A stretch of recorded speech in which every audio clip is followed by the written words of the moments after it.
Hello and welcome back to the channel. So today is the final part of the homebrew terminology and we've got up to the letter U. I'm going to go through 6 of them today. So we've got U, V, W, X, Y and Z. So U is under oxygenated. So at the part where you've cooled down your wort and you want to add it to the fermenter, you need to introduce some sort of, you need to introduce oxygen some way. For me, because I do small batch, I get my fermenter once the wort's in, give it a really good shake and then pitch the yeast. You need that oxygen for the yeast to build the cells to obviously then multiply and then to eat through them sugars to create the alcohol in that beer. So it's important at the very beginning, so that wort needs oxygen.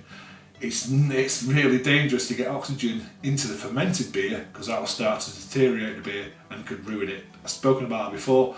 Colour changes in beer, sweetness that comes through like sherry notes, cardboard, there's just all different off flavours that you don't want. So it's important at the beginning, but it's also important not to introduce it after the beer. The beer is ready and fermented. Okay, so that was U. So moving on to V, and this one, hopefully I pronounce this one right. This is Vorloff, and this is basically the first runnings. So when you have your, I don't really use it because I do a stovetop, but homebrewers do it when they're all grain brewing, like I do all grain, and then they do a first runnings, so they're recirculating the wort back through the grains. It creates a grain bed, and then you get the runnings that coming out the bottom, and it clears up that wort as well. So you can end up with a clearer product at the end. It's a German word, Vorloff, so that's V. Next one. Whirlpool hops. So whirlpool hops is, well, whirlpool hopping. You're actually adding hops to the whirlpool part of the process.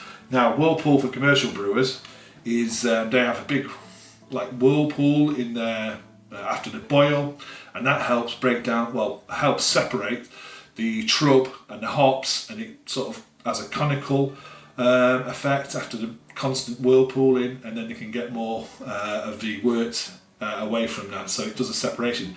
When homebrewers say we're going to hop in the whirlpool, basically you can stir the cooling wort, get it down to temperatures that are below boiling, so you can go from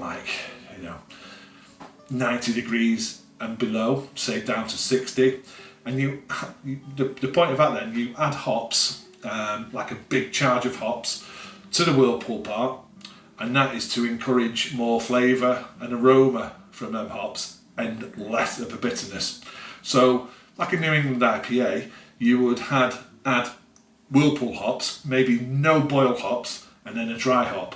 So you want to get that bitterness low. The way to do that is whirlpool and dry hopping. But this is W for whirlpool hopping. I think I keep saying whirlpool, it's whirlpool. Okay. X. So I struggled for what can I use X, and then I thought, I really like my traditional brewing. So many years ago, X sort of marked the strength of beer. So if you had an X and then it moved up to say a triple X, the stronger the beer. So X is to mark the strength of beer traditionally when we're brewing. Okay. Y is yeast, which was probably expected for the Y, but this homebrewers use 2 main types of yeast, and within that there's different styles of yeast, and there's also a third yeast, which is, I don't think we know enough about it at the moment. There is studies and there's books about it. So the first one is lager yeast. Now lager yeast, there is a scientific name, can't remember it, but I will put it up. So lager is a bottom fermenting yeast, and then you've got ale, which is a top fermenting yeast. Lager yeast can ferment at a lower temperature, so they prefer the lower temperatures and get you a much crisper, cleaner product at the end. And where the ale yeast it's better fermenting, which is a top fermenter, fermented it slightly warmer. So say lagers are like, what does it say on here, 10 to 13, and then you've got the ales go 15 to 21. And they bring out esters, which you want in the ales, and maybe the lager one is more clean, crisp. so cooler fermentation. Lager basically means storing, so lager yeast, store it cool temperatures in cellars over a long period of time, and you get a nice clean product. Ale, you can ferment that, it could be a week to 2 weeks, it can ferment and you get some esters and introduce some flavours that you want to a beer. And like I said, within them, the style of yeast as well, the types of yeast, I'm getting confused there. So we talk about yeast like the styles. You can have Belgian, you can have German wheat beers, you can have American ale ones, you can have the one I've used recently, Verdant. These are all ale yeast, and then you've got the different lagers, not so different because pretty much you can get them if you look online. These are different types of dries and wet yeasts that you can use for lagers as well. But the main thing is lager yeast, and then you've got ale yeast, and now homebrewers are starting to use one what's called Kvike. I've never used Kvike myself, but that is a very versatile yeast. Some say it can bring really clean flavours. You can brew a lot higher temperatures, so if you haven't got any sort of fermentation control, Kvike yeast will be a great one, because if it gets too warm where you're fermenting, it will still work really fast, produce a great beer, and won't have any off flavours.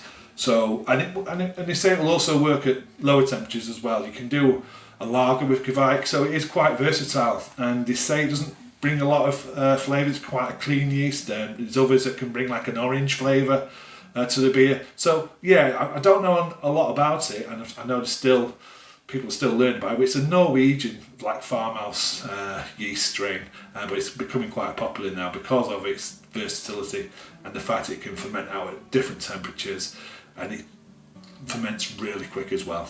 Okay, so that's yeast. And the last one, Z, is zymology or zymurgy. I think I'm saying them right, and that just basically is a study of science of fermentation. So that includes brewing, distilling, baking, vegetables like sauerkrauts, yogurts. It's all that type of stuff. So basically it's a scientific word, and I couldn't really find anything else for Z for brewing, but I do other fermentation stuff. I do home brewing, I do sourdough baking, I do sauerkraut, I do kombucha, so I just thought it fits in here as well. Okay, so that completes it. That's A to Z, terminology, things that I use really, things I may say on my videos, and now I've got a little bit of an idea, and you can always go and have a look up more of terminologies and the A to Zs. Okay, well thank you for watching, and I'll see you on the next one. Cheers, bye.